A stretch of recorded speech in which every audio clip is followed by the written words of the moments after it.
श्रीमान संजय सिंह जी। धन्यवाद मान्यवर, आपने इस अति महत्वपूर्ण विषय पे मुझे बोलने का अवसर दिया। मान्यवर, भारतीय सेना देश का गौरव है। भारतीय सेना में भर्ती होना एक नौजवान का सपना होता है। मान्यवर, 2019 से लेकर 22 तक थल सेना के लिए देश के नौजवानों ने शारीरिक परीक्षण दिया, मान्यवर, चिकित्सीय परीक्षण दिया और वो परीक्षाएं पास की उन्होंने। 1,23,000 की संख्या उन नौजवानों की थी, मान्यवर। और इसी तरीके से वायुसेना के लिए लगभग 7,000 नौजवानों ने परीक्षा पास की। लेकिन बड़े अफसोस के साथ आपके माध्यम से इस सरकार को बताना चाहता हूं कि आज वो नौजवान अवसाद में हैं, निराशा में हैं, पीड़ा में हैं, दुख में हैं कि उनको आज तक सेना में भर्ती का अंतिम जो भर्ती के लिए उनको चिट्ठी मिलनी चाहिए, उस चिट्ठी की प्रतीक्षा कर रहे हैं।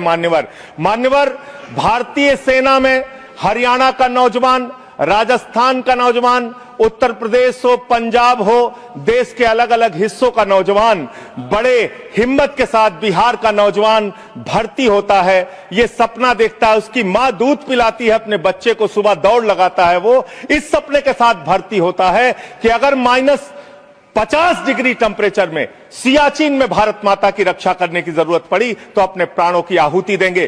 +50 डिग्री टेम्परेचर में जैसलमेर में खड़े होकर अगर भारत माता की रक्षा करने की जरूरत पड़ी तो अपने प्राणों की आहुति देंगे। लेकिन आपने अग्निवीर जैसी योजना लाकर भारतीय सेना के साथ और भारत माता के साथ विश्वासघात करने का काम किया। मान्यवर, एक अंतिम बात कह के मैं अपनी बात को खत्म करूंगा। मान्यवर, एक हरेंद्र यादव नाम का सेना का नौजवान, सेना का जवान पिछले दिनों जौनपुर में मिला। मान्यवर, वो हरेंद्र यादव अपनी पीड़ा, अपनी दुख को मेरे सामने वो रख रहा था। उसने विपक्ष के तमाम नेताओं के सामने और सत्ता पक्ष के सामने भी गिड़गिड़ाया, रोया।